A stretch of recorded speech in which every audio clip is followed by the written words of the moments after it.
Okay, so welcome back everyone. This is going to be the finals here for the StarcraftOz.com Open, brought to us by Steel Series with over $450 in prizes for the entire tournament. We just saw Kowi take out Pinder in the lower bracket final 3-1, and he's now going to face the beast of SCA, Moonglade, one of the top Zergs over here in SCA, so it's going to be a good match. These guys, no strangers to each other either, as they both have played each other in the upper bracket final, the upper bracket round 2 for this Open itself. They play each other constantly in the Australia versus New Zealand Nation War Leagues. They've also played each other in the Storm finals. It's been ridiculous. And Glade has come up on Kowi every single occasion, but it was not easy. Like, a lot of the times it's 3-2 or 2-1. Like, Kowi always sticks in there, and he isn't a walkover, so it's going to be good.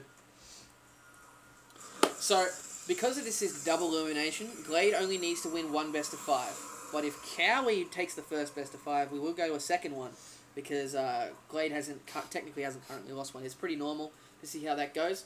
Part of me wants to see all, 9 games, but part of me really doesn't, because I don't want to cast 9 games in a row with the same 2 players. But, looks like we've got a 14 hatch coming from Moonglade straight off the bat. Hasn't even scouted where he is. Well, he knows he's not here. But definitely Glade. He did actually sit in with us on the SCA version of Being at Attack and Team Liquid Attack on Friday night. Check that out. Those VODs out on my YouTube page, youtube.com/unstabletv1. They're all up there. There's about 4 hours worth of footage of me picking Glade's brain as he plays. But really, it comes down to these guys played each other in Warcraft. There were big rivals there. They've been becoming big rivals in StarCraft 2 as well. It really comes down to if Glade can hold off this insane hyper-aggression that you've seen from Kowi so far. But Glade, very, very strong Zerg player. He knows how to easily counter that kind of stuff. So it really depends on how that goes. So, interesting enough that Glade's gone for the gas steal straight away. Like, the Zealot's not even out yet. I'll have to pick his brain about the choice of that later on, as the hatchery for Moonglade is about to finish. So Glade going for his very standard 14 hatch, 14 pull. I'd like to see what he decides. Like, when I was speaking to him on Friday, he really hadn't had a chance to mix the new roach range into his style of play. But I'd say by now, by the end of the weekend, this kid plays a good 5 to 6 hours a day, so I'm sure he's practiced with it a lot, and it's just going to make defending a 4-gate even easier with that much range. So it looks like Kowi does want to get rid of this extractor, as we do have that forge. No, it looks like he's going for a 1-gate forge here. So, see, there we go. I told you Kowi could do something other than a 4-gate, people. As he goes for an extremely fast expand here after he saw the 14 hatch first. Nice choice by him there. Good to see him not 4-gating, because he is a New Zealand Protoss. That is their standard strategy. So we will be seeing some kind of fast expand coming from here. What do we got? Glade pushing out here. Like, Kowi is always aggressive with 1 or 2 Stalkers, but really there's a Spine Crawler coming down for Glade. He's got 8 Lings here, or 10 now. He's got 10 Zerglings as well. He's going to be able to hold off anything like that. Is he going to try and get us around on the Stalker, though? Is he going to get it?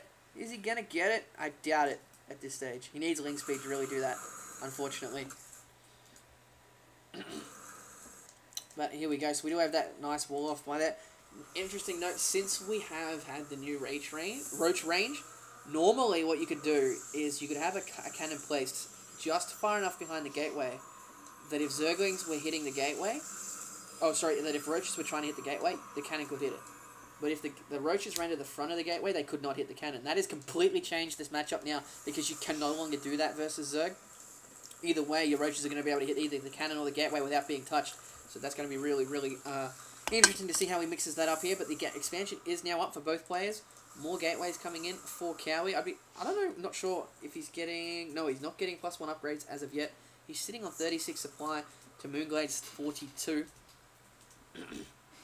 As we are getting about 7 minutes into the game now, which is really good. A lair coming out from Moonglade and an Evo chamber as well as the Zergling speed. So Moonglade just droning hard right now, getting some upgrades, getting more gas, as he's just keeping tabs on what Kowi has. Right now, Kowi's going for his 3rd gas, throwing down a few more gateways. Sorry, no, a few more gateways. A Twilight Council and a robotics facility. So really wants to keep his options open. Wants to keep Moonglade guessing so he can't get the perfect counter unit composition to his army. So nicely done. A good thinking player we're seeing here from Kowi. He doesn't want to commit to anything before he sees what Moonglade has. Like, sure, it's easier for Moonglade to switch techs, but to keep on switching it up on a Zerg is very, very frustrating, which Glade did admit to us on Friday in the SCA attack series. So I think he's just feeling pretty confident now. He's got a good look at what's going on. Sacrificing an Overlord now to see these this Twilight Council. Probably expects Blink to come out, because that is Kowi's signature move, Blink Stalkers. And the robotics facility is going to finish now as well. Is Glade going to see it? Glade does see the Robo Bay as well, so he's not going to expect any kind of aggression right about now. But he does have good vision on his entire base. Like, I'm pretty sure Glade's seen everything except the Forge and the Gateway now. But he's basically going to be just be able to click on something to see if there's any upgrade. But as of yet, there isn't. And Glade's still going to work on these rocks. He wants to expand their ASAP. And the Zerglings do have speed now, as you can see from the little wings on them.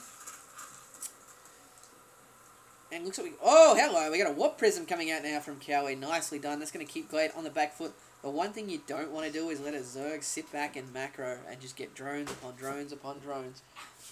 Very frustrating for any Protoss player. You see a lot. Just get this 2-base and then sit behind their wall for a good 10 to 15 minutes until they max out. In the meantime, Zerg has taken a 3rd base and they've taken a 4th and they've maxed out as well. So, Glade does have this Xel'Naga Tower, so he's going to be able to see what's coming here.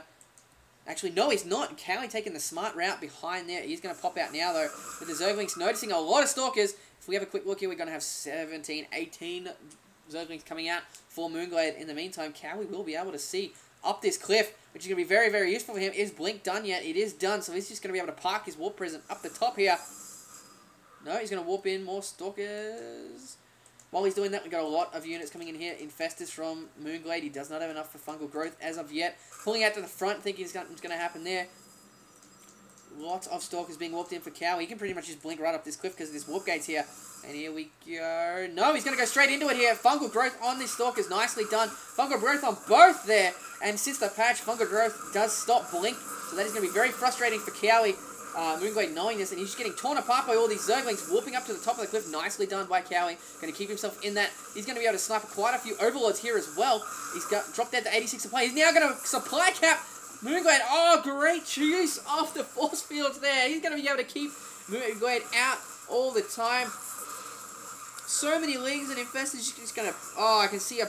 Oh, no, the Zerglings can get up the side of that, though. Five sentries there, going to be able to keep that ramp pretty much constantly force fielded. As he does go in, he's going to try and snipe the lair here. He is moving into a hive. I think that was a bit of an early move by Moonglade there. Stuck on that hive. He's going to take down the hive. That's going to be huge as infested Terrans being warped up the ramp. Nicely done here. He's going to be able to take out a couple of these sentries, but just not enough energy on his infestors to do that. Warping in units into the main base here as Kowi does get more and more sentries just to keep those Zerglings out. That is going to make Moonglade very, very frustrated. Nice play by him here. And this is going to be very... I don't see how Moonglade can come back from this now. That is great play by Kowi. Drones just being roasted left, right, and center. Force fields go down. No, he's going to keep the force fields up. As he's just going to take out all his tech structures. That's what Kowi cares about. Doesn't want to give it up too soon by going overly aggressive and trying to take out this as well. Because there is a lot of Lings down here, but I think... We're looking at 95 supply to 61. It is game over for Moonglade right now. It really depends on how long it's going to take to GG. That is something I personally have never seen before. I love the fact that it happened though. And yeah, just well played by Kowi. Moonglade's going to have to be forced to GG any second now. Whoa. No, Moonglade's still fighting in it. Going to lose a lot of these Lings in this engagement though. Infested Terrans coming out. No, Blink's coming down to snipe out the Queen.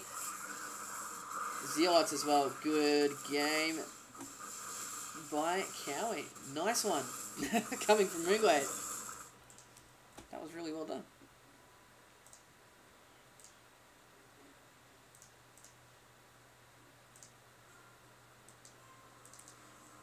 I think Moonglade had his number there until he realized there was a warp prism. Kowi had 3 sentries in